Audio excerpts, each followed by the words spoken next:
In a world of abundant training and content that is out there, where do you actually invest the money when it comes to upskilling employees in your organization? And what we hear a lot when we talk about upskilling is the soft skills, right? So the hard and the soft skills that we need to thrive in our careers and for the business to grow. And of course, we need to become, all of us need to become learning organizations where we continuously create opportunities for our employees to upskill in order for us to sustain our business growth. But there's one important aspect that we often miss, which is the psychological resources. And what do we mean by that is the mental well-being of employees, overall well-being of employees, that aspect of resilience, that aspect of growth mindset, that aspect of curiosity and creativity, right? So looking at how can we not only upskill individuals in soft and hard skills, but also how do we help them create mindsets and build that resilience to face whatever might come in our business world.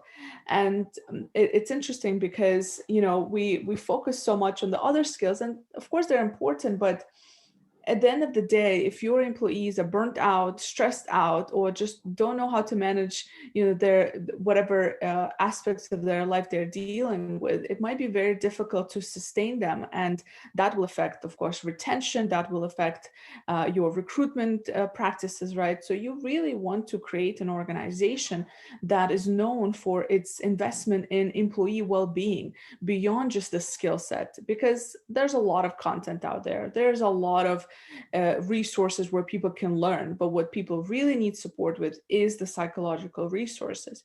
What do you think about that, Ivan? What is the magic wand to make this happen if you had one?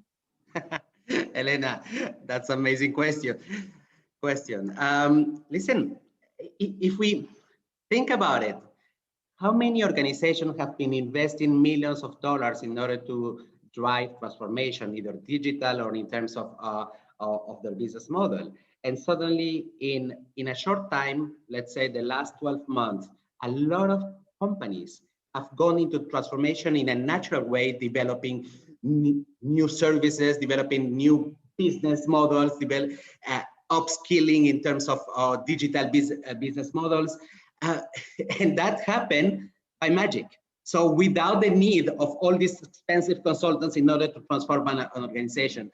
So what I'm saying is that we have the proof that when something is urgent, the mission or the goal is clear for employees, they have the resources to go and tap on them. It is almost like we can go and tap in a pool of energy that they have if the mission, their purpose is super clear for them, and they can do amazing things. Now, what we have to take into consideration, though, is that if I had the magic wand, it is that we have the opportunity to help them, to support them in terms of the continuous learning, so that it becomes a new competitive advantage. Imagine if we had been ready in order to have new skills, new capability, new capacities in order to learn pre-COVID, how fast a company can go, how fast, in fact, certain companies who were in tech have gone despite the crisis.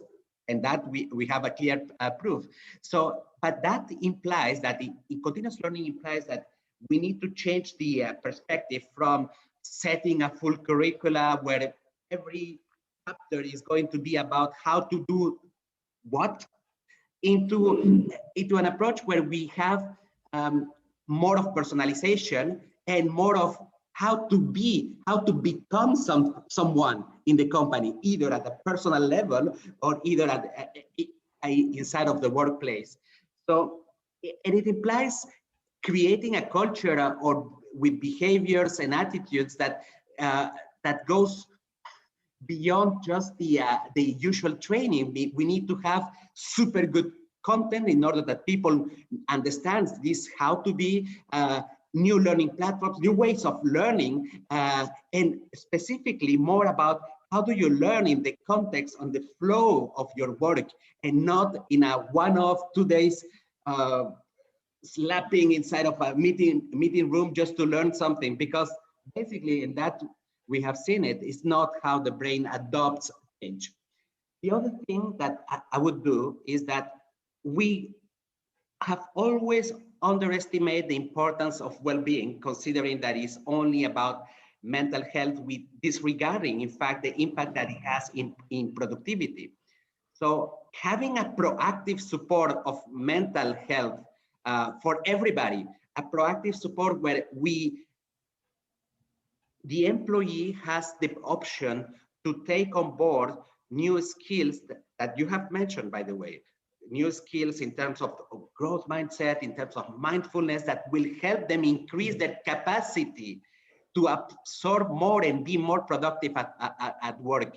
So getting back to my favorite topic about this Maslow hierarchy, which we have used already a couple of times, by the way, Elena, when you feel safe and supported, everything is possible, right? And this is what we want, to unleash the potential of employees by having a proactive support in terms of their bandwidth on how to accept this continuous change, this agility that we have always spoken about, but we have never given the employees the right resources, the right process in order to create this growth mindset, because a growth mindset is not an explanation of how to, is how to become, right? And this is that the two things that I would take with me if I had my magic wand. My investment is not anymore into the traditional trainings about how to do certain things, but it is how to become, how to create a sense of purpose, how to make that everybody feels at their best in terms of their well-being. Everybody, not the ones who are already suffering, not only them, everybody, because otherwise you cannot unleash the full potential of an organization if you don't have it clear that these times of changes are the good opportunity to go and change, transform the way we teach our employees. That's it for me. Absolutely. And I love the part about the fact that if perhaps, right, and we know this, right, if people actually take full ownership and are able to have the capacity to learn and to have the time for curiosity and to have the psychological resources to be creative and be curious, essentially, then by default they're going to be more curious about upskilling themselves. They're going to take ownership in getting better in their jobs. They're going to have more energy. They're going to want to do the things that just to help them grow. So if we're able to support them in areas they really need, all the other areas that businesses focus on so much right now would by default benefit. So Absolutely. excellent point, Ivan. We finish with, I had a dream, 3 dots.